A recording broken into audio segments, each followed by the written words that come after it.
and Superboy. This is Jason J. Lewis, the voice of Superman on Justice League Action. This is Mark Wade, writer of Superman Birthright. And you're listening to The Krypton Report. And you're listening to Krypton Report. Up in the sky, look! It's a bird! It's a plane! It's the Krypton Report! The All Things Kryptonian podcast, including Superman and Supergirl. We discuss games, movies, cartoons, TV shows, and comics. Find us on Facebook, Instagram, YouTube, and Twitter. It's a bird! It's a plane! It's Supergirl! Welcome to Red Son with the Last Sons.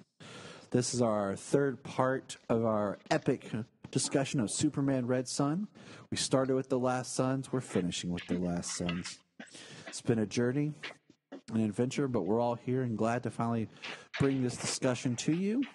So without further ado, let me introduce my right-hand man, the man who's been fighting alongside me on all the perils of Krypton and Earth, Mr. James Cole. Welcome, James. Hey, how's it going? I'm tired because, that's life as a parent. And then yes, it is. I had to go pick up mine early this morning. Never done it. And then all the way over from that beautiful country on the other side of the world, we have the Last Sons of Krypton with us.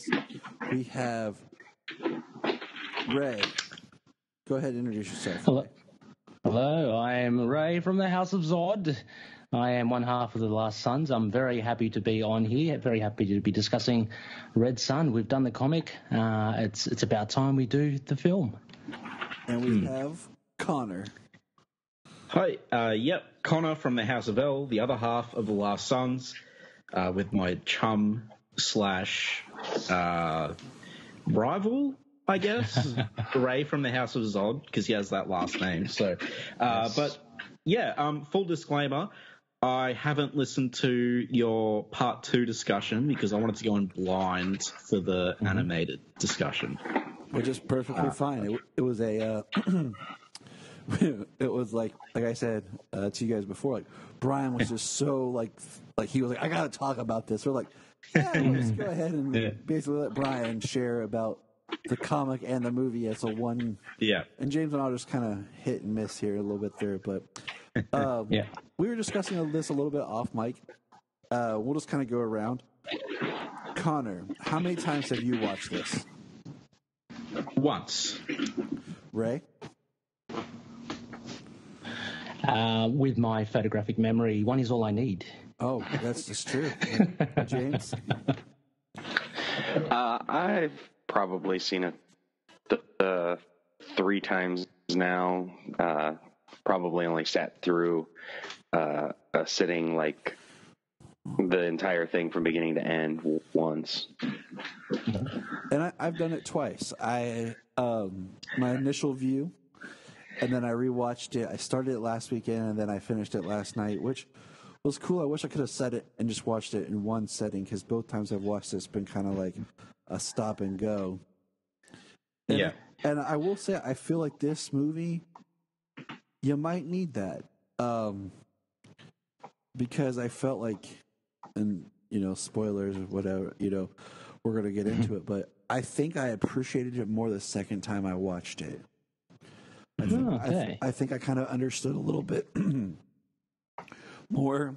And with any adaptation, there's changes and things, and there's things I really like about what they changed, and there's things that I still don't quite understand. So I guess we'll just get into it, and we'll jump in. We'll just kind of start at the beginning and kind of work our way through. There is something neat I did notice the second time I watched it that I will put in here at the time that I was kind of glad that I noticed. But first of all, looking at this, and I'm preparing. We're going to do a discussion on all the continuity animated films, and I've been I've been rewatching all of them, and just kind of looking at some.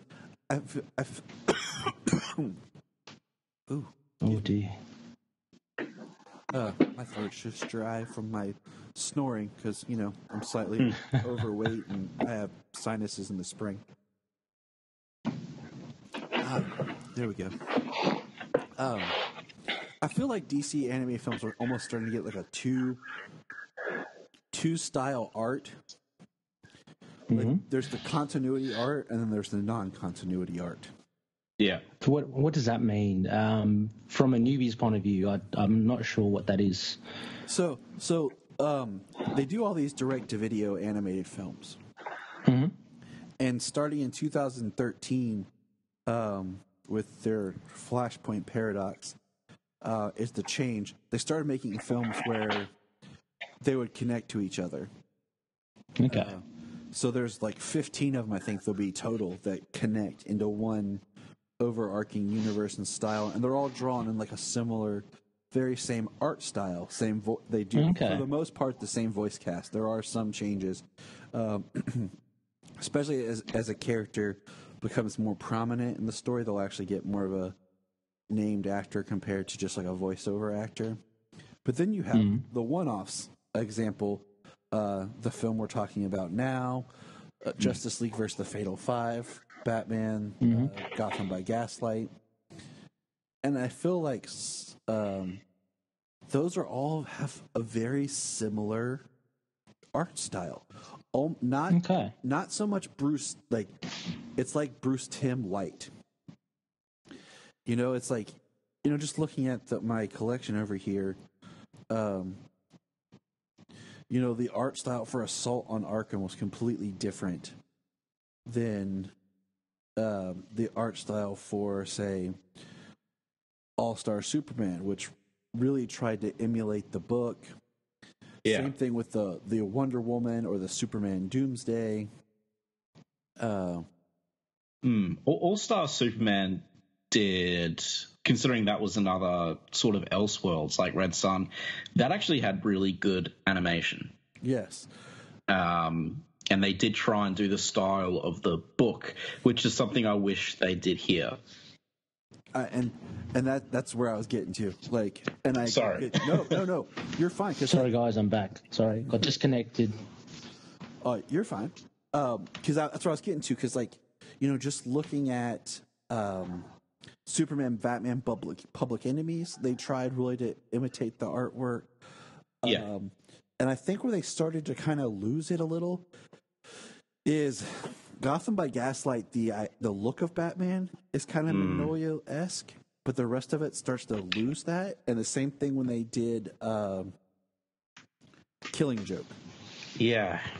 It was just enough to kind of look like the artist, but the animation artwork was starting to slip away from that. And I think since Killing Joke, they've kind of had this other art style that they've kind of stayed in. That's what I said. It feels very almost Bruce Timm cheap? light. Yeah. Sorry. No, it is cheap. Like if you look at Killing Joke, the art and the animation looks a little cheaper, and I let that slide because I was like, okay, this one's rated R. Maybe they're trying to keep costs down because they're not going to be able to recoup as much. Yeah. But I feel like they've never really come back from that since that film. Like I said, there's only been, and I usually have my films in order of release, but the kids play with them, so I can't always rely on that. Yeah. Like I said, Red Sun, Fatal Five, Gotham by Gaslight, and I think Ray's disconnected again. No, I'm here. Okay. Oh. I think it was sorry. My Skype just gave me a notification with you saying, hello, you guys are gone. Yeah, that was a bit delayed. Yeah. Sorry. Yeah. I'll say it's delayed. But okay, so all that, like I was digressing, but all that to kind of say that, I wish this would have gone towards the art, but then at the same time, that gets a little rough because the art changes in the book. Like when we talked about the book, I'm a very big fan of the first book of the 3 parts. The art and the story. But I've been talking a lot, so I'll kind of let you guys take over for a moment and kind of just any first initial thoughts upon watching this. Yeah, sure. Connor? Yeah, sure. Just going off the animation thing, like you giving All Stars such a good example because it's like the same company and everything, and they did that Elseworld, and it did like emulate the style of the comics, but it wasn't just copying it; it just copied kind of the spirit of it. So everything was like the animation was really nice. It was kind of soft and detailed. Mm-hmm. Everything kind of flowed well, but with this Red Sun, this is like the difference is Red Sun didn't try and do anything. It just felt like they went for the cheapest, most generic possible animation. And I was like, I didn't expect to emulate the comic or anything, but it would be nice if it just looked, good. Yeah. And then I do compare it to stuff like Batman, Superman, Apocalypse, and All Star Superman. It falls so short because it looks like they just haven't tried at all. And unfortunately for me, if I'm watching an animated movie, the animation section is a very important part of that. It's kind of just like how the art in a comic book is, just as important as the writing. So I was really let down because I remember seeing the trailers thinking, oh, I hope this is from pre-post or whatever, but the whole movie was kind of looked like that. So yeah. Yeah. I mean, the production design of the movie gives you the time period and over the decades, and that looks really good.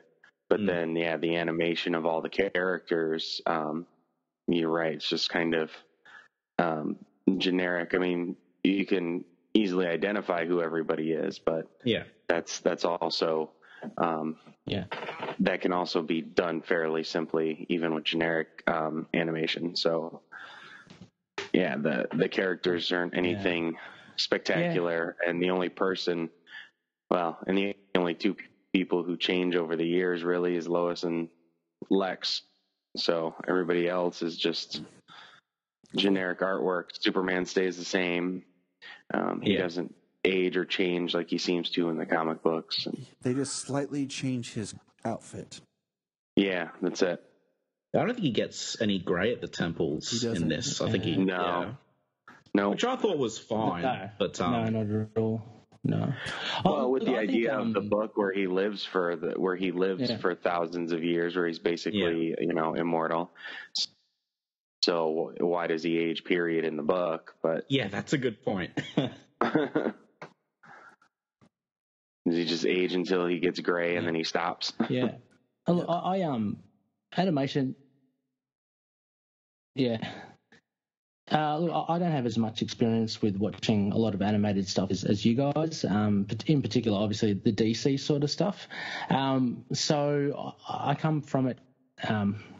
Very different perspective in the fact that generally I think I'm pretty disappointed with modern just animation as a whole. I mean, so the things that I watch are like the Avengers Assemble, Earth's Mightiest Heroes, stuff like that. And it's just really generic, really simple animation.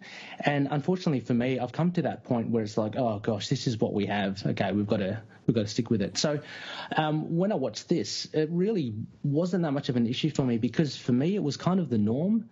And again, this is me not having seen all the other stuff. Like I've seen a few things, Connor, that we've both watched, but not enough for it to be ingrained in my mind. And so when I say it's like, okay, this is the same kind of level stuff. We can get into it later, but there are certain things about the animation that I really did love. And whether that's the animation or not, I don't know, but I found the action scenes just awesome, brilliant. I mean, everything I wanted with Superman. Like you see the power set, you see his awesome power. So in that sense, and you can do that in an animation, or you can do that in Man of Steel. That's what made it kind of good for me. But yeah, I mean, I agree. I can see how simplistic the animation is, but again, for me, it's just like, well, this is what I see most of the time with the shows that I watch. So Yeah, I agree. There's a lot of good stuff in here. I agree that there's a lot of good stuff in here as well. I mean, the fight scenes, the way they're choreographed, those are really well done. Some of the animation in there is kind of, I noticed was like, okay, well, that's kind of cheaply done, you know, it's done in like what seems to be a cheap way.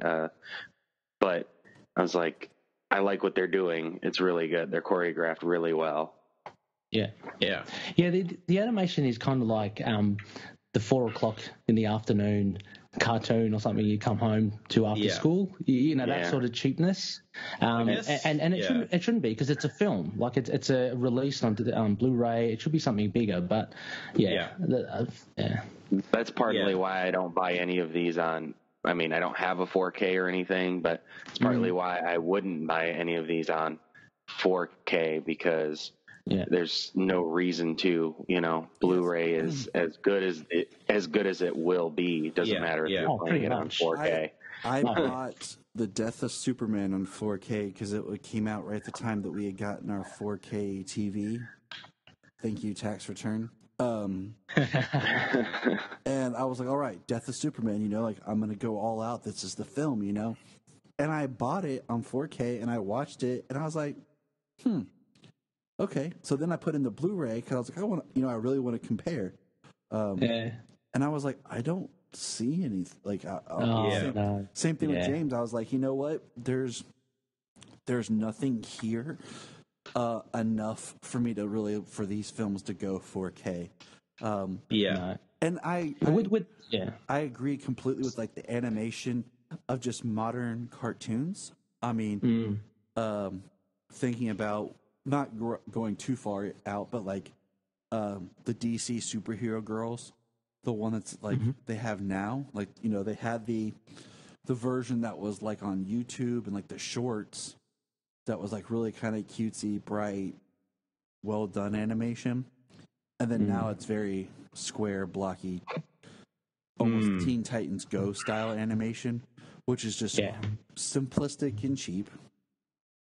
It's funny because with Ray's comments on the action and stuff, and you talking about Death of Superman, like the thing, I guess for me, the difference between this and Death of Superman is I think the art style they've chosen, like he talked about before, of like the in-continuity movies, I think lends itself better to cheaper animation because the characters, they have a distinct look, if that makes sense. And like, you know, I mean, obviously, like Superman doesn't look like classic Superman in the in-continuity movies like Death of Superman. He's got his own distinct look, so I think it's less noticeable when you cheap out. And the other thing is like they put like a lot of budget and effort into Superman versus Doomsday. So I gave the rest of like the animation a pass because they obviously put a lot of the budget and effort into that fight, which was like spectacular. Whereas this movie didn't have any points like that. I was kind of maybe hoping that, okay, maybe in the climax they'll bring out the big guns for like the action scenes, and it just never really happened. Which is one of the reasons I was, you know, disappointed with the animation so much in comparing it to Death of Superman, which came out recently, like 2018. So, which was an in-continuity film as opposed to this Elseworlds Tale. And on the action note, I'm pretty sure I said something in our part 2 episode, which I'll bring up later when we get to a point in this episode about the action and about Superman's fight with Superior Man. Okay. Oh yeah. I know what you're going to say about.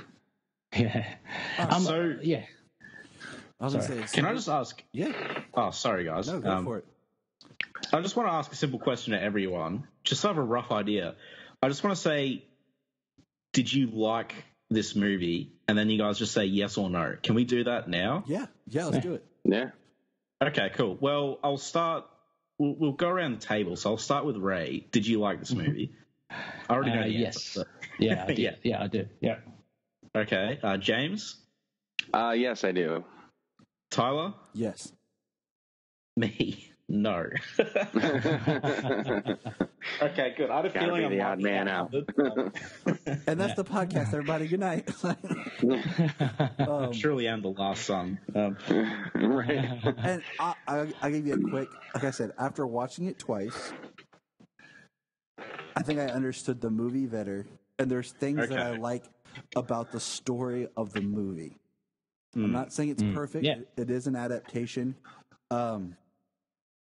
And I guess, it's not like a spoiler, but we can kind of, let's start at the end and go backwards. Okay. Right. It's like it's an adaptation, but it also kind of incorporates like real world history during the time of Stalin with the comic book story.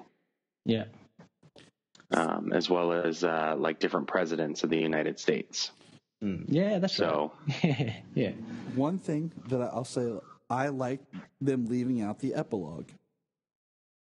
Yeah, I'd agree. Me too. And that's, agreed. That's one thing we kind of wrestled around with when we discussed the comic, and I won't rehash all that discussion, but I'm glad they left it out because I feel like that detracts the Red Sun story. Yeah, absolutely. Yeah.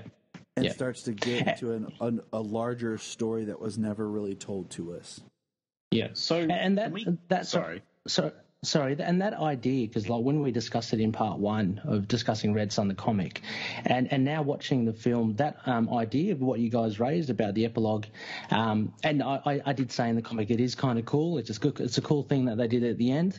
It is a little unrelated, but it is a lot more prevalent here. Like if they did put it in, it would just.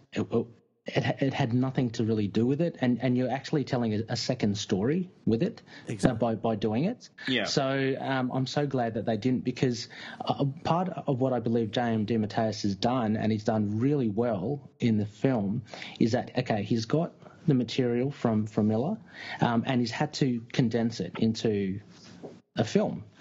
This is a constraint of a film that you have. Sure, it's the same with a comic book, but with a film, you've got to adhere to certain beats and stuff. So he had to close out stuff. He had to change things, which I think he did really well. And by choosing to leave that out, that was probably a no-brainer, because there's no way you'd want to end on that.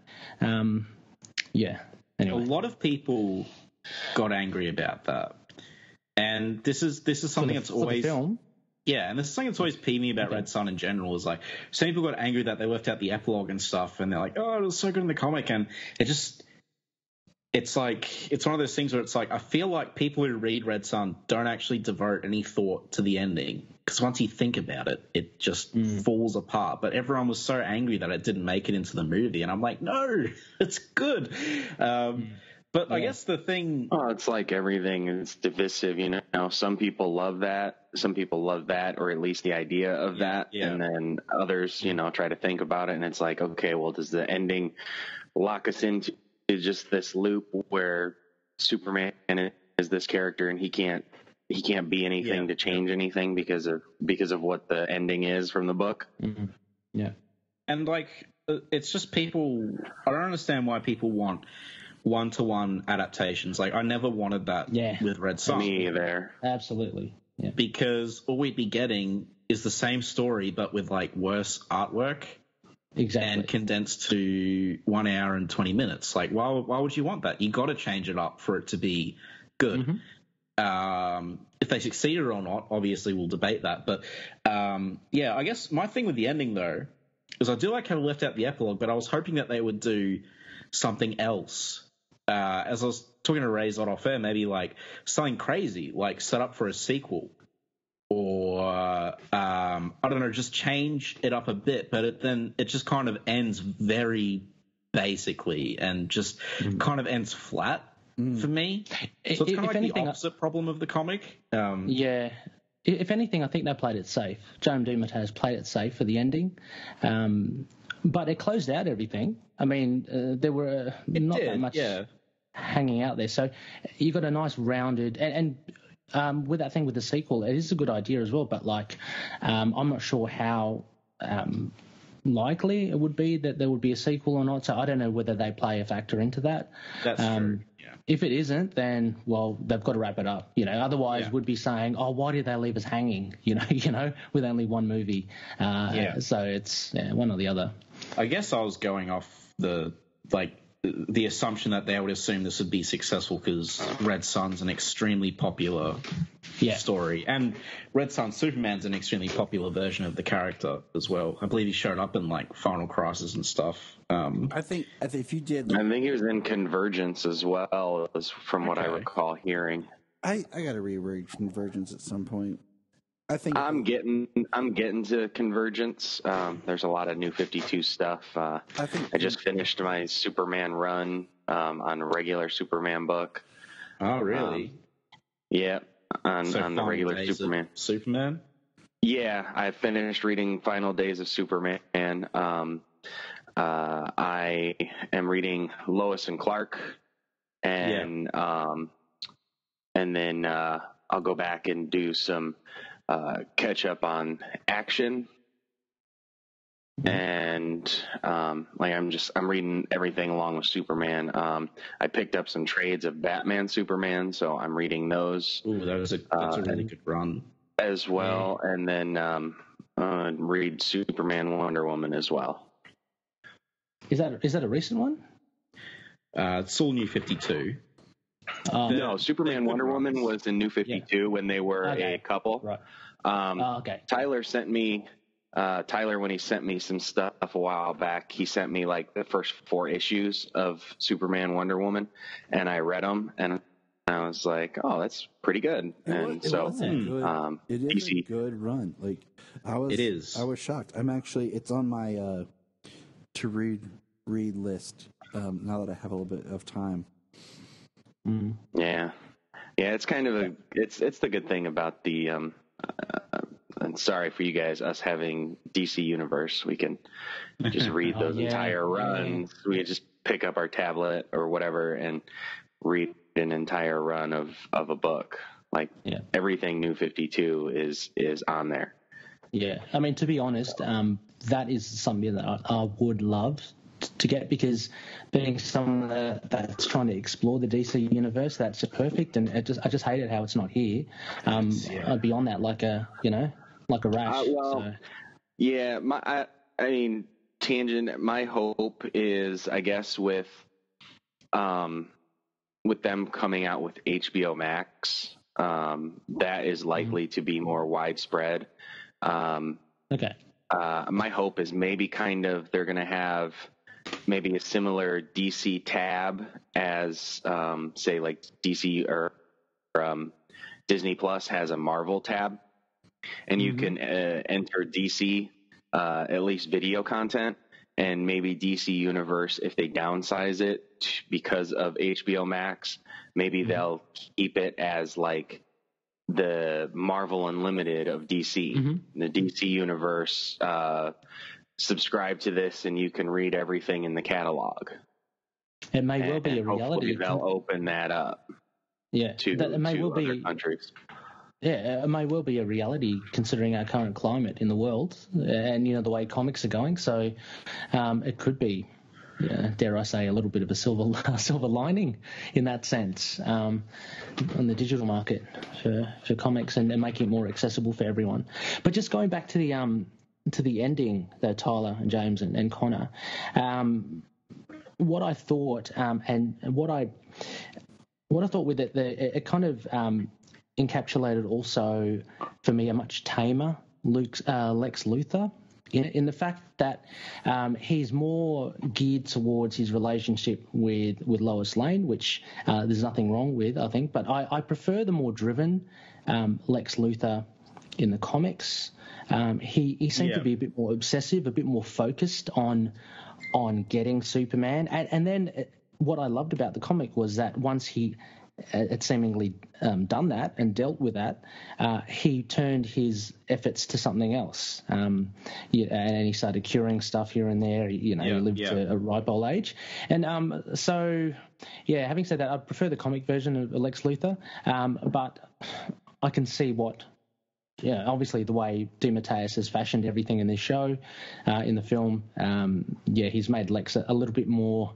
Although there were a couple of scenes there that, well, there's actually only one with him and Superior Man where he kind of pushes him to his limits, and you see a really bad side of Lex. I was thinking about this as well, and I couldn't remember. Maybe if you guys in the TV show, in the film as well, did Lex send that satellite to Metropolis, as in the comics? Yeah. Well, that was pretty okay, because I was thinking if that was obscure, then if it was, then he's still pretty damn evil, you know. Yeah, during his first introduction in the film, he's talking to Eisenhower, and he requests permission for a couple of things, and one of them is to crash a satellite onto the. Yeah. Okay, so that's pretty much like the comic. Yeah. Well, those two things are pretty, pretty Lex Luthor. But apart from that, in the film, he seemed to be a little bit more kind of caring. Yeah. I mean, in the film as well as the book, yes, it is Lex Luthor. Whereas if it did happen and it crashed, it could either be blamed for they crashed their satellite into the United States, or he knew that Superman would stop it. So, like, there was no real danger because he knew Superman would stop it. So either way, they come out looking like the bad guy. Either propaganda, I know, that they crashed their satellite so he could save the day, or I mean, either way, it's still Lex not caring about the loss of life if it were to to happen. Yeah. Oh, no, his plan is good, but in that sense. But it's quite on his side, no matter what happened. Yeah, Lex is definitely softer in this, and especially towards Lois. And I'm not really sure why, that choice was made. And then Lex kind of just steps down as president, and then doesn't really do anything. I prefer the comic Lex, because I'm just not sure. This Lex, I don't know, he just didn't seem as good and as smart. Absolutely. He definitely is the hero in this story. And I kind of wrestled with that the first time I watched it. I was like, But then the second time I watched it, I was kind of trying to think of his in Elseworlds. I still think he's too evil to be the hero of this story. Yeah, I don't think there are any real heroes, and if anything, if heroes are there, even Superman, they have their flaws. So. Right, and I think that's kind of where they were going more with it. Was they showed them more on an even plane, they're not really defined by being the good or the bad. They're both in this different. I won't even say gray area, because Superman really thinks he is being the hero, and he loses his way. I think morally Superman's about the same as he is in the comic. Well, there's loss of life and stuff. He did it in the movie and the comic, didn't he? Yeah. Oh yeah. Well, I mean, exactly. So he's morally him and I meant Red Sun comic Superman and Red Sun movie Superman. Morally, right. They're the same, I think. Unlike Lex Luthor. No, normal Superman doesn't go around lobotomizing people.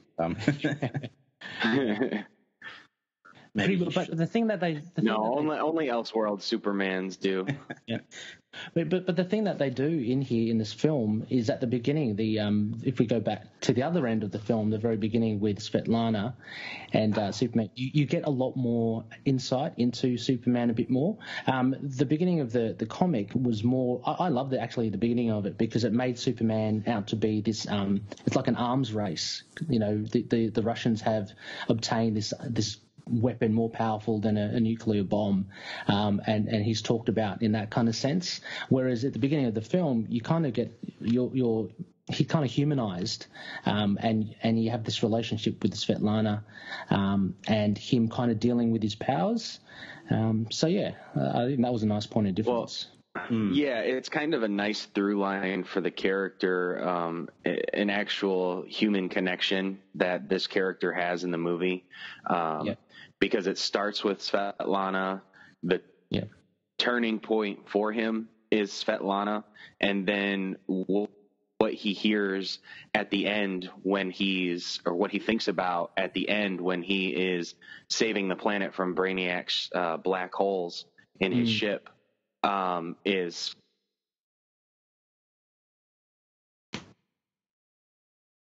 Svetlana at the end before he disappears and is assumed dead.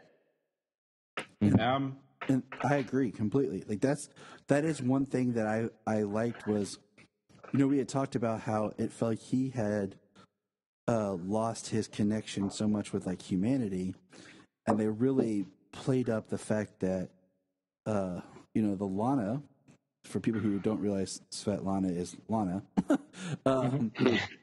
is much more important to him.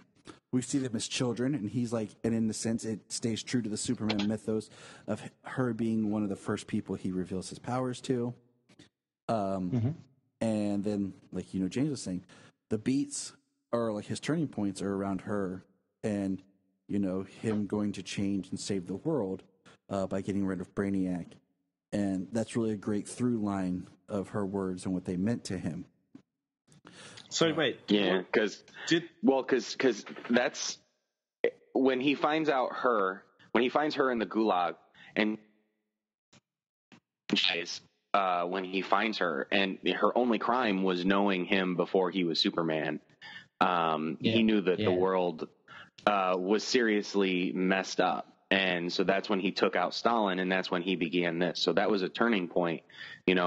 He was just trying to be a good guy and do the right thing, even in a communist nation under Stalin. And then that happens, and then he has this turning point, and he tries to enforce peace on the world. And then until the very end, when everything comes full circle, and Brainiac reveals himself, and they do the "you're trying to keep the world in a bottle" kind of thing. And then he kind of gets that idea back of what he started when he spoke with Svetlana in the very beginning.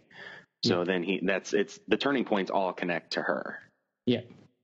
See that? Sorry, you better say something, Connor? Yeah, I'm not sure if I like that. I think it just kind of simplifies it too much. Like, all Superman's turning points have to revolve around someone else. Like, I liked how in the comic, like, he was making decisions based on his own, so when, obviously the turning point in the comic, he doesn't kill Stalin in the comic. It's the food, it's the line for food stamps. Yeah. And he sees everyone suffering and stuff and not being able to eat. And then he sees Alana there. And he's like, hey, look, there's no good reason I shouldn't take over. I can feed these people, And, like, I felt like that was just...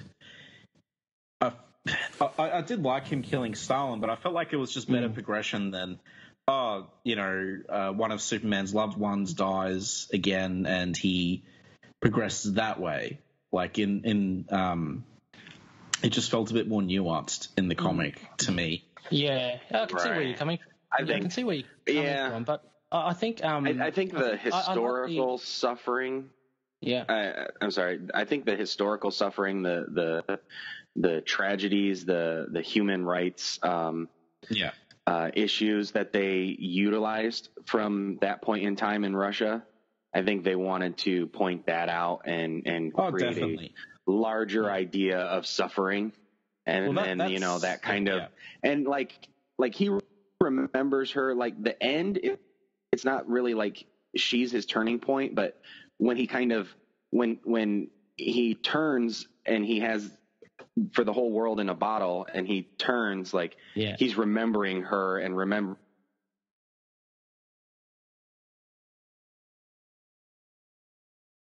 what it's not like she is his turn, he's not there, but it's just like he remembers the turning point, and he goes back to the ideas of the world.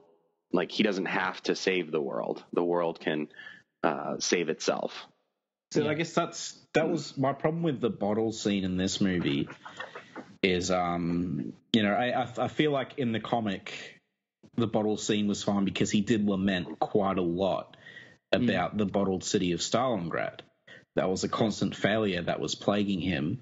So for me, that made perfect sense. Like, that was his biggest failure, and then he saw the blah blah blah. We kind of talked about it in the other episode, and I lost my train of thought. Yeah, so I mean, they do bring up that it is a failure, that he's been trying to do it for years, and that also he failed with Brainiac. That Brainiac was using him all those years, and Brainiac could have reversed that any time. Yeah, I think the strength of that. Sorry, Gunnar. I just wanted to finish real quick. The other thing is, like, it didn't have as much build up because you didn't have scenes in the comic like, for instance, the scene where no one's wearing life jackets on the boat. It didn't have any scenes of people coming complacent like that. And, the real feeling that Superman's just everyone's kind of caretaker.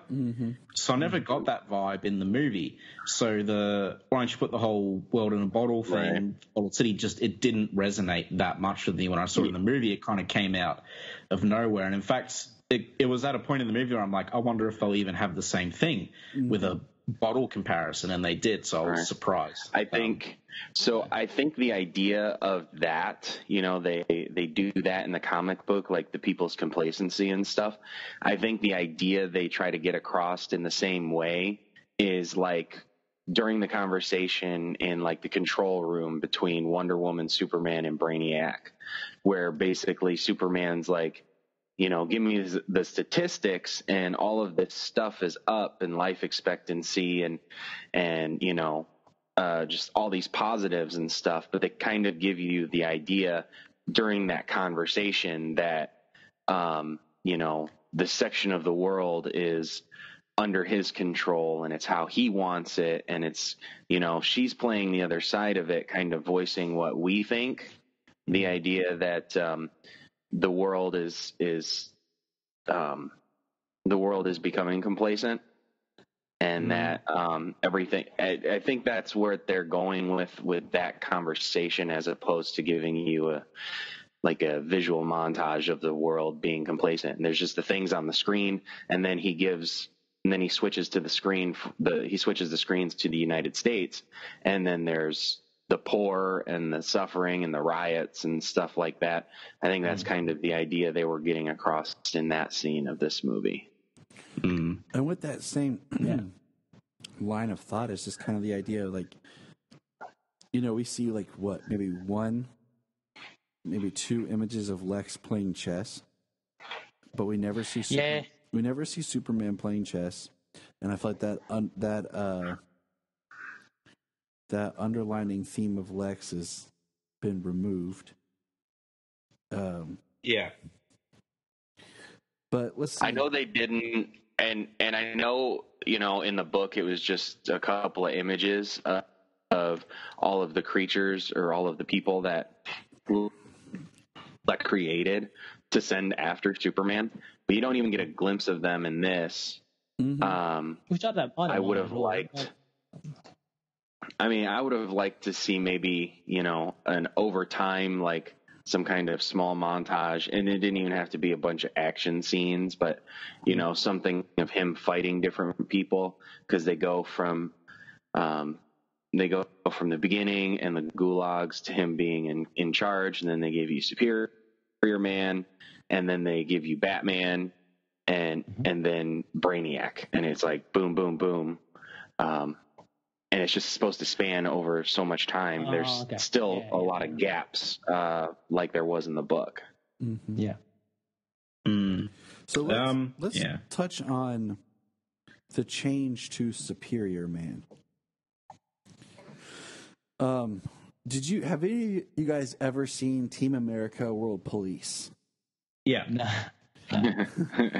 Yes. Do you know the theme song of that I'm talking about? Yeah. when you were watching this, when Superior Man was like, America, were you about to think he was about to finish that song? Like, never crossed my mind, actually. Because that's how I felt about this guy. Like, he's just going to be like, America, yeah. Like,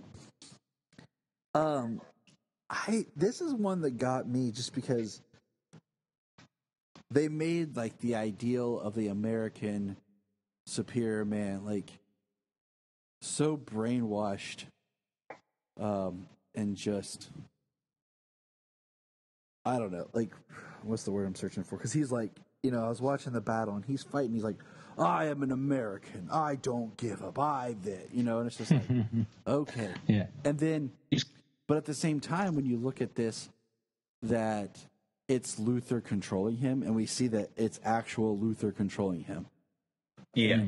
And then they keep turning up his, like, energy level or strength, and he starts to become deformed and everything. And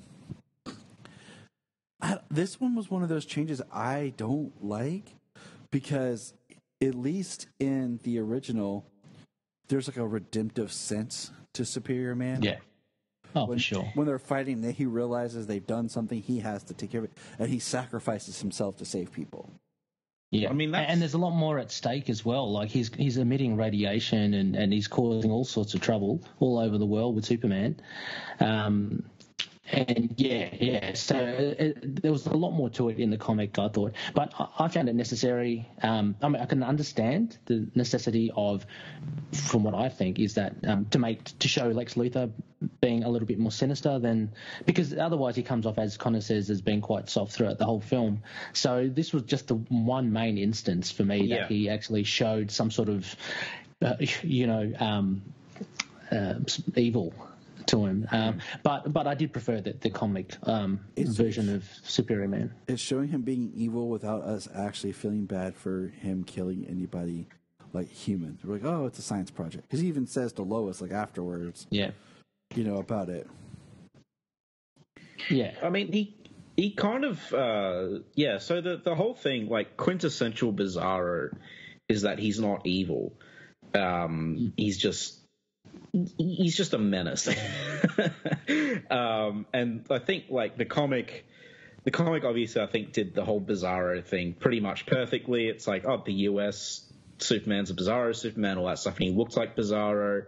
He was kind of a sad figure. In the movie, I guess I prefer the comic version, but if you're not doing a straight adaptation, then it's going to be hard to beat the comic version of the whole Superior Man and Superman conflict. So they had I didn't, like, really mind Superior Man, and I think they kept kind of the tragic aspect with his, like, horrific death. And he kind of doesn't he look a bit like Bizarro as he's dying, if I recall. I can't really remember. But he becomes more Bizarro-like as they turn up his power. It starts to deform. It starts to meet him. Yeah.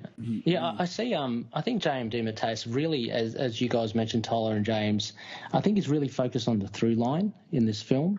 So the other offshoots, like because this whole thing with Superior Man in the comics as well, there is a little bit of it goes off a little bit to spend time just kind of fleshing him out. But I think in the film, James DeMatteis just kind of, he's quite focused. He knows where he wants to get the story. And so even the stuff like Hal Jordan, he's taken that out about the whole backstory because it's not really useful in this film. You wouldn't be able to fit it in. Yeah, exactly. So he has to kind of trim a little bit of the fat here and there. And I think that's kind of what he did with Bizarro as well. But he's used him, as I mentioned.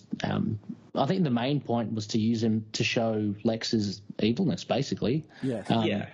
It wasn't really about was it. Bizarro at all. Yeah. No. So their version of Superior Man in this, I think there's a bunch of little aspects there. He looks normal. Because I think publicly revealing, like, a monster to the press and stuff like that, to the world,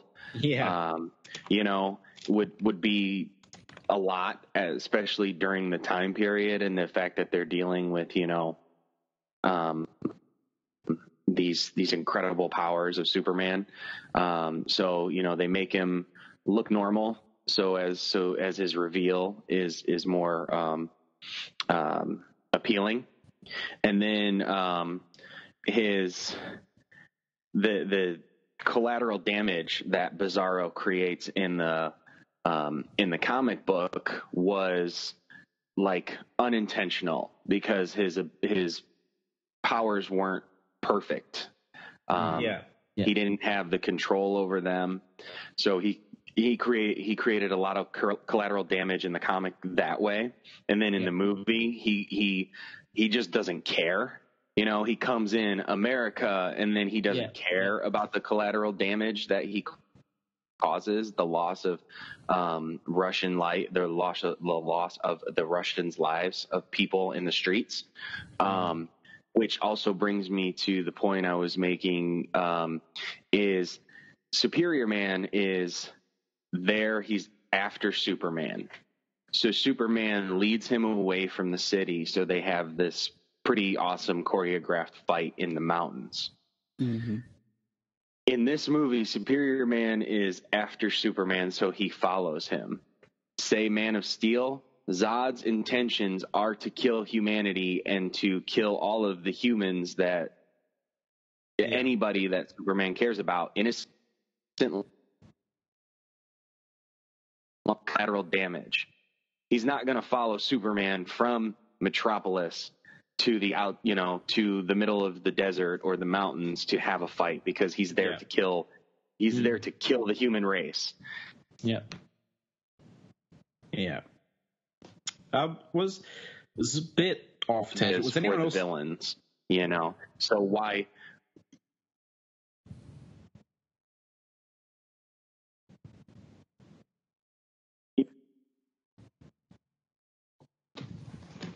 What were you saying? Who, me? You were cutting out a little bit. You were saying, sorry. The reason I started talking is because I thought James finished, but actually he cut out. No, I did. I did finish. I think we all were kind of cutting out a little bit right there because I couldn't hear you. Right. I was just saying I was disappointed in the satellite crash because there was no money shot whatsoever. The satellite just crashed and he saw Lois Lane. But like in the comic, you have this whole thing. America sees him saving them, despite the fact that he's Russian. He lifts up the Daily Planet. He gives the kid the balloon, and there was just nothing like that in that scene. There was nothing interesting about the satellite scene in the movie at all. So that was a pretty big letdown for me. I didn't expect like a one-to-one transition, but I thought it would be like eventful or something, or have a good moment, but it just didn't. That scene Yeah, that scene, the awesome scene of him like stopping the train. Wasn't there. Did we touch on that there's no Pete Ross character? That's a big one. I think we would have gotten to that here as soon as that's a pretty Batman. Yeah. And that's kind of where I feel like we're transitioning into is Can we go back to the Gulag real quick? Yeah. I like Superman finding out about Stalin's war crimes. Mm-hmm. I don't think Lana needed to die for Superman's reaction. I feel like if Superman found any Gulag like that under Stalin's authority, he probably would have killed Stalin. What do you guys think? I feel like, because like that was one of the things talked about in the comic as well. It's like we never really see Superman find out about these really bad things he's done. No, I liked how he found out about it. It is a bit of a tropey thing, isn't it? That Lana has to die, and that kind of triggers him to do stuff. I didn't mind it that much. Like I said, the thing with saying Svetlana in the Gulag and juxtaposing that with what you see her at the beginning, I found that really resonated with me. And you can easily say that that's kind of a tropey as well, but I don't know, with this Russian history and hearing about around this time period as well, hard sort of stuff, and to see characters kind of strong and assertive, like you saw Svetlana at the beginning, and then to see them broken in the gulag is really, I think, really powerful stuff. Whether or not she had to die or not, I don't know. Maybe it didn't really happen, but it was an easy take, I guess, for James DeMatteis to do it. It was like you said, it's a trope, and I think it's just short. Like you said, trope, and I mean, either way, the gulags would have been terrible, and I think would have pushed him to that limit. But also, having the only person that he cared about, die, kind of gives him, I guess, more of the push. It's just when I saw, because like at this point, like when I saw Superman enter the gulag, I was like, whoa, like that was powerful to me because, we know about history. We know how horrible those things are. And it was something I kind of wanted to see explored in the comic, and it wasn't. So seeing Superman see this absolute horror that the man he's been following do, like that was enough for me. That was already whoa, I didn't need Lana to die on top of that. Because it was really about Superman's ideals and philosophy being challenged. Like everything you thought that you've been doing and you've been following, hey, this is it. And, that was enough for me. But Svetlana dying, like, I'm making it out, like, it doesn't actually bug me that much. I don't think she needed to die, but it's not like I don't take any serious points away or anything. And also, like, Bruce Wayne. So we'll talk about this actually quickly because we're about to go to the Batman part. But Bruce Wayne being in the gulag, I thought was interesting. Actually, that was good. That is a good point. Yep. Sorry. Because Superman rescues him. So, like, Batman seems like way more of a jerk in this movie than he does in the comic. Because in the comic, he's avenging his parents and lashing out against, the whole regime. Whereas, like, in the movie, he's trying to kill the guy that rescued him from the gulag. But the thing is... in the comic, though, isn't he after Roslov? Roslov is the guy that killed his parents, right? Yeah, but he says something like, I don't know, I remember him saying something kind of transferring the... some of the blame onto Superman, and I just want to add one thing before we go full on Batman. The parts of the movie where Superman took an emotional punch, that was some good animation. You could see what Superman was thinking drawn into his face. That's a good point. I think. Was it Jason Clarke who voiced Superman? Jason Isaac. Jason Isaac. Yeah, I was close. Yeah. He did the accent was off sometimes. I thought it was pretty good. Yeah, and his performance as Superman, especially emotionally, was the highlight of the movie for me. Like, I thought that was really great stuff. And the animation for his face. It's like people with certain accents, they can do accents better.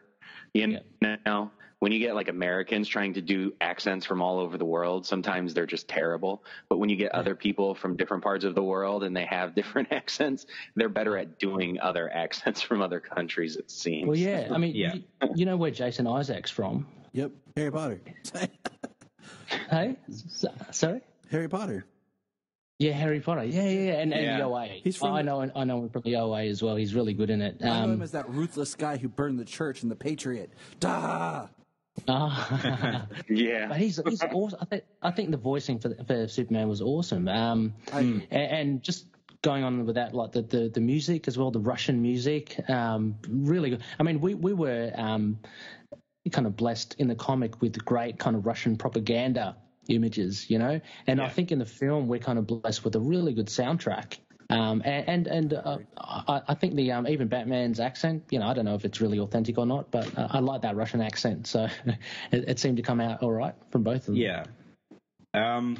Yeah, definitely. And I think he did not only did he do like a good accent, but he did it with such emotion. as well. Yeah, Like you really felt bad for Superman or related to him a lot, or empathized, I suppose. And like, as you said, James, like the animation of Superman's face is really good. I think like it does show his emotion and his turmoil. More so, like you get it in the comic, but I feel like Superman is a lot more. He feels a lot more like the central protagonist in this, if that makes sense. Like he's the character that we really connect to in the movie the most. Whereas in the comic, sure, we connected to him a bit at the start, but we were kind of just, I don't know, reading everything. But in the movie, he's the through line, I guess. It wasn't really a through line for me, but I guess Superman was it. Yeah, and on the idea of Batman, so I don't see it like him going after the guy who saved him. I don't think he feels like Superman was the guy who saved him, because in the Gulag at the time, his parents were dead. And he brings up the saying of, they say you can hear a leaf fall from 1,000 miles away, but yet you couldn't hear our screams, our cries. And his parents are dead. He still, because of who he is, and the fact that he didn't rescue them before all of this like went down the way it did. Before he lost his parents to the atrocities and the starvation that they went through. You know what I mean? He doesn't look at him as a savior, even from that moment. You know what I mean? So even though it'd still be that's how I always Superman. But Batman is Batman's. But that's not how he's looking at it. That's not how his life was. You know? I definitely get that. Yeah. But I mean, I think Batman is a lot more ruthless in the film than in the comics as well. For sure. Because you get it first person account from him, how kind of evil he is. You see the gore, you see the corpses that he lays waste in the museum, and you get a little bit of the museum visitors and stuff. They're just innocent people. That staff member, don't worry, we've got a lot of time. Just make your way through in an orderly fashion, and it just blows up. And the fact that Batman is conscious of this, or actually actively went out of his way to lie to them, to say, 10 minutes, it's 10 seconds, that's pure evil. Whereas I felt in the comic, you guys were saying he was a terrorist, but he was fighting against the system that he was against, and he did set off bombs, but you never saw the carnage first up. I think, didn't he let like the civilians escape from the museum in the comic? I'm pretty sure he could did. Have. He could have before he blew it up. Yeah. Give me a second. I'll look. Yeah. Because I'm pretty sure Lana was in the museum when he did that, and she got everyone out of there. He blew a bunch of other innocent people up. Don't get me wrong, because I can't recall that in the comic, but it's a lot more apparent in the film. Like you see Superman taking away the debris, and you see it's really great. You see a lot of just corpses. And he's bad in the comic, but he's so much worse in the movie. And it's just. Oh, I was going to say something about you were saying. I can't remember. Oh, well. But yeah. Sorry. I mean, no, it was about earlier. I was going to tie back into what you were just saying now about Lana being at the museum and just her presence, just overall, bringing her back up in the bloodline and having her die. Because I was just going to mention, did you like, just yes or no, like him killing Stalin? That it was him that did it. Yeah, me too. Yes, I did.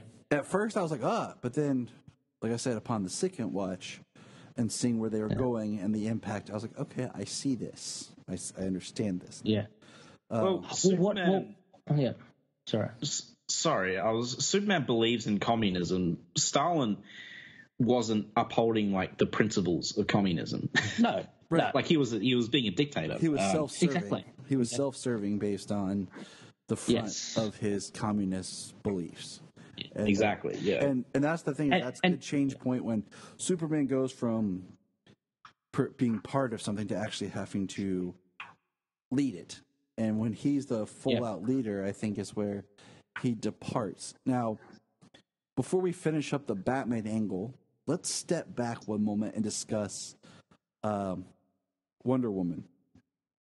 Mm-hmm. Because, you know, her culmination comes in the Batman scene. Right. I did think, looking at this Wonder Woman story, I think was very... I liked a little bit, and at the same time, I didn't, because I felt like when you're watching the film, you have this very wide-eyed Diana and him dancing, and and then they're friends, and then you have the scene. It jumps to her like helping the burning building, and her and him talking, and then her next scene is her with Batman. Yeah. And it's just interesting to me if you look at how her and Superman are talking during that burning building. And she's talking about, why would a man do this? And they're talking, and then how she talks to Superman when she leaves him after the Batman scene. What happened? Like, I feel like her story, like, is so cut that I don't understand her emotional beats. And, you know, they take out the angle of her being kind of a blindly in love with him. Yeah, like, which I liked. I mean, I liked that they took that away. Yeah. I did too, but I feel like they didn't really replace it with anything else. Like she didn't really feel like a character to me in this movie. Exactly. That's where I was going. Because the only thing that she really does that I like in this is I like that she makes the call and breaks her. Because in the book, it feels almost like Superman's begging her to do it. Oh, he manipulates her to do it. I think that's how I took it. Yes, I think accidentally manipulates her. I don't think he deliberately does it. And this, it's her judgment call. But and I did prefer that. Yeah, that's the one thing I like that they did differently with her in this. The other thing that I wrestle with her in this is Wonder Woman's supposed to be a very loving character, and this is an Elseworlds tale. Okay, so I put that in with that lens, but just the disgust and taste of how she talks about men makes me really not like her as a character, because it makes her like more of a sexist, like all men are evil. Like, you know, part of her story is understanding what the old world concept of man's world was, and then how the Amazons are part of it. But like, there's so much dialogue in this about just the disdain for men do this, men's world, like, and in the concept of this film, like, you're seeing the leaders being Superman, Luthor, and then, you know, the battle with the Green Lanterns, which we'll get to. But her just disgust, like she said, you know, this is what happens to the women who follow a man blindly. But I never really felt like Wonder Woman followed him, like, blindly. Like, she didn't. You know, no, she didn't. No, I don't think she did. No. So I just, like, they were partners. But I don't feel like we ever really got, like you said, her story. She didn't feel like a character. She was just there because she was there in the book. Well, I think she was pretty much just an outsider. I mean, she was another perspective on this, and she had her own agenda as well. I mean, Themyscira, all female as well. I just felt that, and I do agree. I think that it was a bit heavy-handed, the repetitive, you know, men, and, you know, I hate men. I was telling Connor as well. I felt maybe they could have done that. She could have mentioned something at the beginning and at the end, you know. But I can totally understand her disdain. I mean, I saw her as just being utterly frustrated with the whole process. She's trying to come in, she's trying to help and support, but she's just seeing endless conflict. And so she, you know, I think what I told Connor was that her spouting out men and all that is that this is just a pure justification for all her suspicions of how bad men can be, and so that's why she sounds so disdainful towards them. But I do agree that it got a bit like obvious that every beginning of a sentence was like men, you know. Yeah.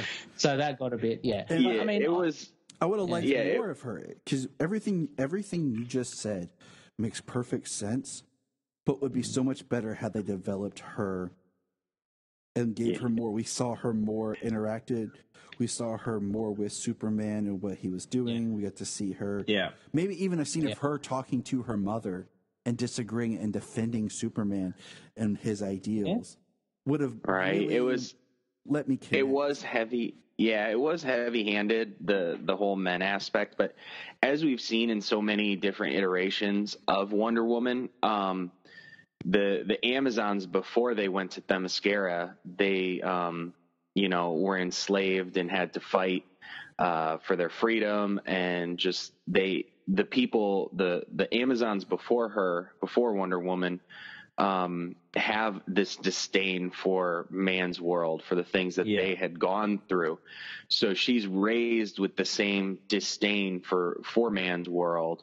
And just in this Elseworlds tale, she's brought up to bring peace, but also with that same disdain for man's world. So it's like she's like fighting both of those ideas that she has, that she was brought up with.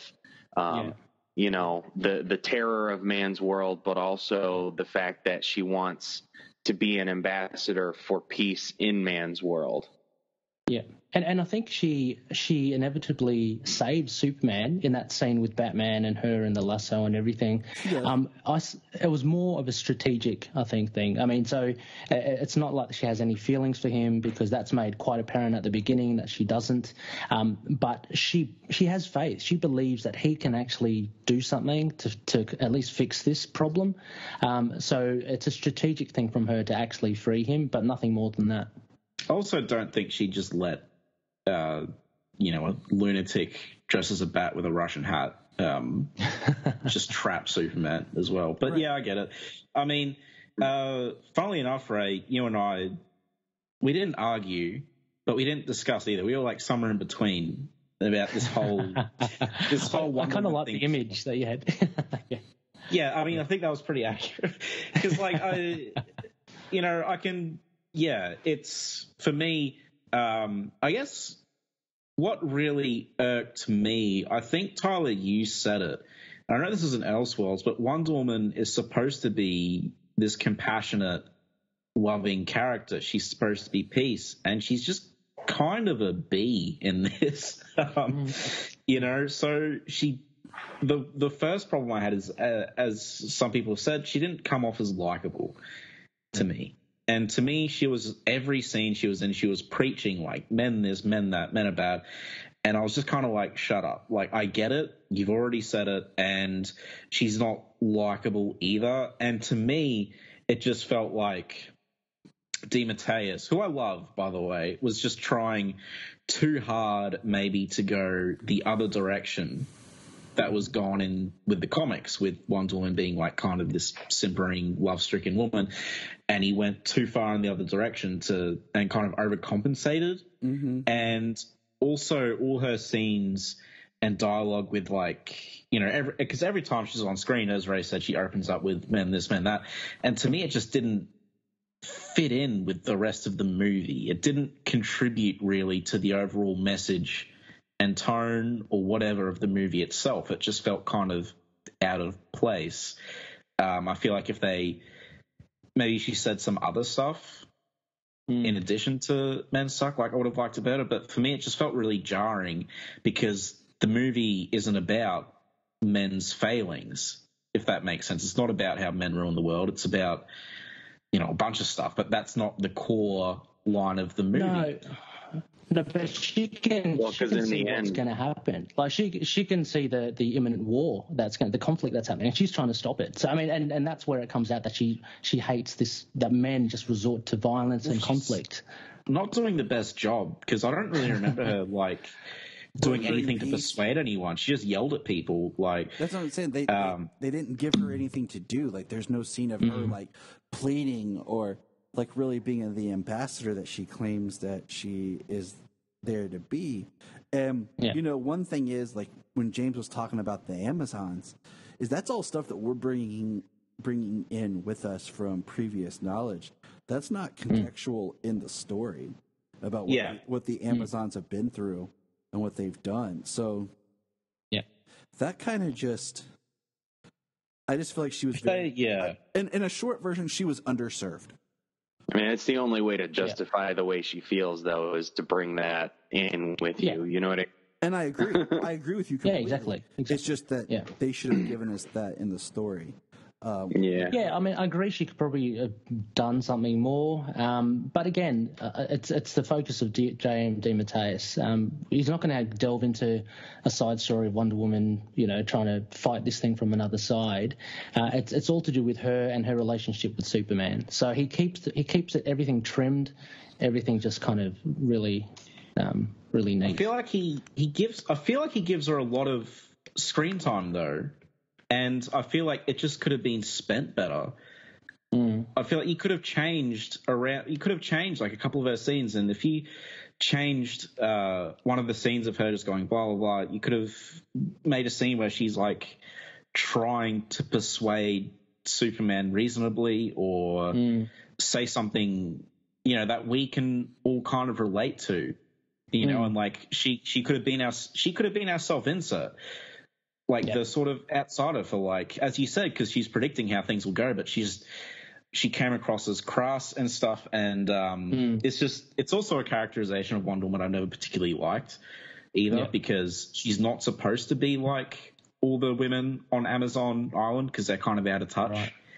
Right. But you know, like, I mean, I guess like we'll conclude that when she pops up again. But yeah, I get where everyone's coming from and stuff. Funnily enough, I listened to that interview with J.M. DeMatteis because I really wanted to know what his thought process, and he didn't say anything about it. They didn't talk about it. So. But can I want to go back to the Gulag for one tiny thing. Okay. Oh, you love the Gulag. This is actually what I want with the Gulag. It's a terrible thing to love. We need more Gulags. There you go. That's a drop for you, Tyler. When they showed Batman, he had bats like coming out of the screen, and I was like, "Wait, is there only bats in that part of the cave?" He's with everyone else. Look, that's just obviously just to highlight something. The bats chose to nest in the cabin that him and his family lived in. Destiny. Yeah. But that was literally all I wanted to. You know, so going back to Batman there. So here in the comic book, like it's a single page where he does give the announcement, and there are some people running from the building, but then just all of the buildings explode. So there's nothing saying that he didn't jump the gun that I can tell, or that everybody escaped, that there wasn't collateral damage, because he does call himself and say that he calls it my terrorist organization. So he does refer to himself as a domestic terrorist, which usually terrorists don't do. They don't think they're terrorists, but I don't know, when you're blowing up buildings with innocent people in them, what else are you? I guess Lana survived, but there probably was collateral damage, definitely, and people dying. I guess the movie really like shoved it in your face, though. Which I'm not saying is bad. but it definitely was like, hey, you have 30 seconds. Whoops.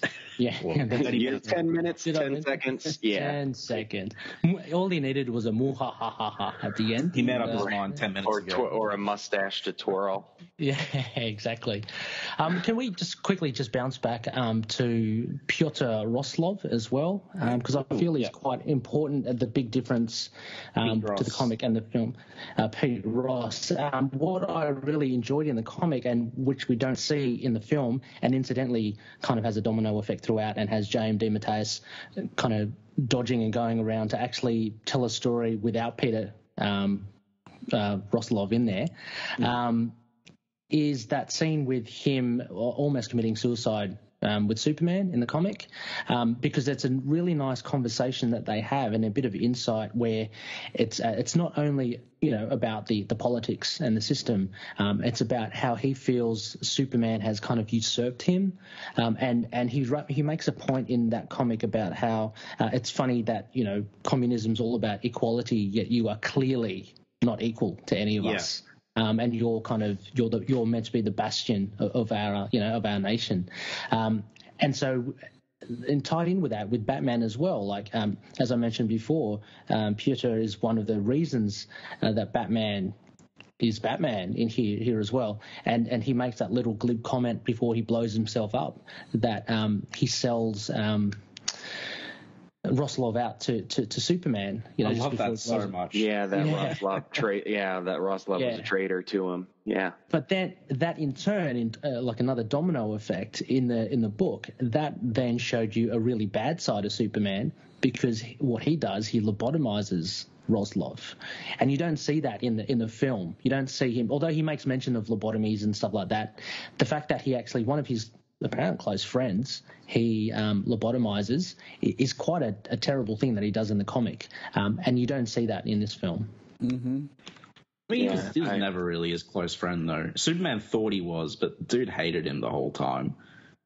Yeah. I'm not saying he's good, though. Yeah, and I mean, they show the lobotomized people. They show the Superman-controlled people with the discs on the side of their head, and he does give a mention to doing that to Batman. Yes, he does. Yeah, before he blows himself up. Yeah. Well, yeah, which actually is the kind of substitute which James DeMatteis does, because one woman hears that and she goes, "God, you're terrible," as opposed in the comic when he actually does it to his close acquaintance or colleague. So there are ways which DeMatteis has kind of worked his way around it, and I think in a pretty good way, like actually extracting a really important figure in the comic and still telling a story. I do like the way that it is handled here, that Wonder Woman doesn't go catatonic after what she does here. Yes. She does what she does. She experiences firsthand Superman basically saying, "I could kill you or I'm going to lobotomize you." And she's like, all right, firsthand, like, you're not who you say you are, who you want to be. You're not that person, and so now I'm leaving. That makes sense. It's kind of like, it's kind of interesting though, because despite all the bad stuff he does, he never really comes close to being as bad as Stalin. No, like not at all. Oh, but that's what they're going for, though. And I think, sorry, kind of just cut you off there quickly. That's what I think was a nice masterstroke by inserting Stalin. You asked Tyler before, do we like him killing Stalin, with that kind of theme of him becoming what he hates the most, and so he doesn't reach the heights of Stalin, as you say, Connor, but he certainly goes down the track of trying to form everyone in his vision, or trying to form the world in his vision, similar to what Stalin does. Which ends up being like, he doesn't even mean to do that. It just sort of happens. And then obviously it's pointed out to him at the end and he's like, oh, but so, yeah, I think someone mentioned this. I think it was in that interview that Phil did over at Capes and Lunatics, where, maybe Superman's justification was like, I'm not as bad as Stalin. Yeah. Maybe that's how he kind of slept at night, because he knows Stalin's so much worse that he's like, hey, I'm much better than that, despite the fact that he's obviously not. That being said, for the record, Connor of the House of L fully endorses a Superman regime. You cannot tell from my profile picture. I'm 100% down with that. So open up the multiverse and bring him in. I'm ready. I would follow him to the end. To the sugar caves? Well, yes. Yeah, no. So anyway, that was just a point there about Piotr. No, Yeah, that was a good part of the book. The fact that character was involved in the creation of Batman, and Batman used him. He was a traitor to Superman, and then Batman still got his revenge before the end by giving him up. It was a compelling part of the story in the book, but the way that they used the Gulag and Batman's act of terrorism against the regime, I think it was handled well in the movie to give it a nice line of who Batman was and where he came from, without having to add another character in there. So I think it was done done well both ways. It was, but I do love two things. I do love how Pete Ross is also Joe Chill, and I do love how Batman's parents being murdered by Russian secret police. That just, I know there's the whole thing that's wrong with Russian Batman in the first place that Tyler brought up because, it's only supposed to be Russian Superman, but Russian secret police murdering, that just feels so, again, it's stuff like that happened, Yeah. So it feels really fitting for Batman's origin to be tweaked that way in this kind of Russian nightmare.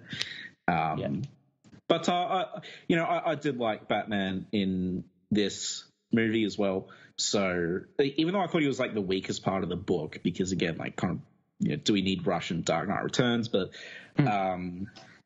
we still don't get how he subdued Wonder Woman, though. I know, that's a bit of a hanging thing. I wouldn't have done it if I was the writer, because I feel like you're tackling something bigger that involves a lot more to really pay it off. More energy, more scenes, more time. And if they didn't do it in the book, just stick with it. Just put it in the same place, because you would need a whole nother scene or two to really be able to pull that off. And you only have so much time. It's like the idea that Batman, no matter what version of Batman, is capable of he's always a jerk. He's always capable of being able to take down these godlike characters some way or another. You just roll with it. Yeah, but I don't roll, unfortunately. I do physically roll, but not with this. Okay, so, Superman, he has his Achilles heel, right? Which is obvious, kryptonite. So there's a whole thing, of course. Or red sun. Or a red sun. Or magic. He has 3 Achilles heels. But the other thing is, it's Wonder Woman. Wonder Woman's a fighter. To me, Wonder Woman has none of the weaknesses. I don't know. I just feel like Batman should never be able to touch Wonder Woman unless he's amped up or something. I remember he tried to do it in the comics once, and she just had her foot on his head. She's just stay down. I can't remember this. I can't remember.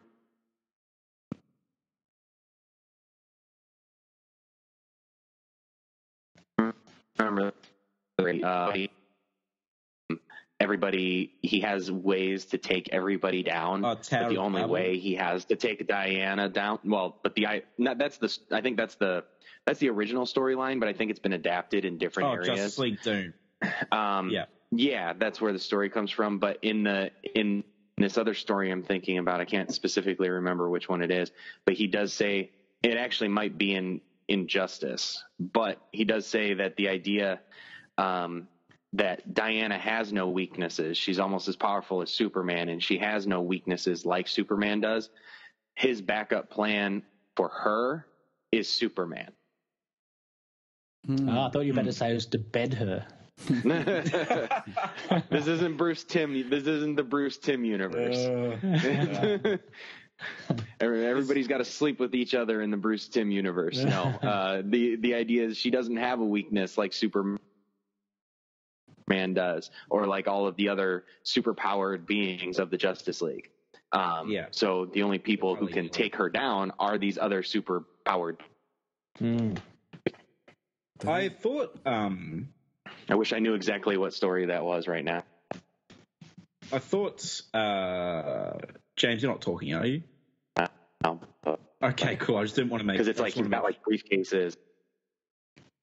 Yeah, he's got like briefcases and stuff, and they've got like all the symbols on them, and it's like all plans for everybody, you know. But hers is like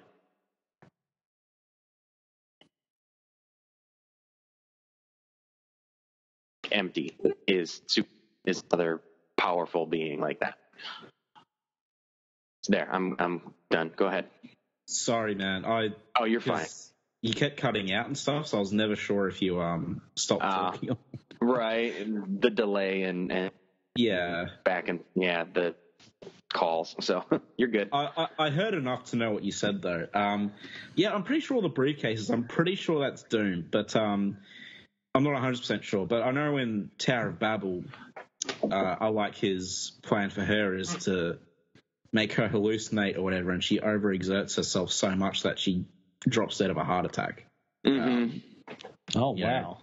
Because like of her warrior spirit and stuff, and like if she's constantly seeing enemies like Cheetah and stuff, she'll just keep going until she drops dead. I think the so in his plans in that story, it wasn't to eliminate everybody, it was to subdue them, incapacitate everybody.